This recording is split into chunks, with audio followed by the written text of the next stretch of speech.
আসসালামু আলাইকুম প্রিয় দর্শক,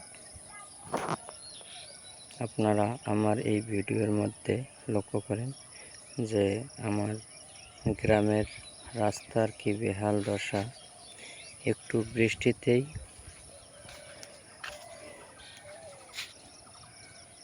রাস্তায় প্রচুর কাদা হয়। এখানে ভ্যান রিক্সা থেকে কোনো যান চলাচলে অনুপযোগী হয়ে পড়ে।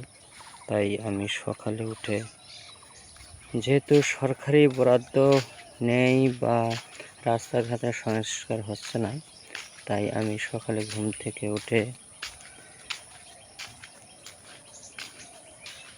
ফজরের নামাজ শেষে যে রাস্তায় একটু মাটি দেওয়ার চেষ্টা করতেছি, গর্তগুলো ভরাট করতেছি।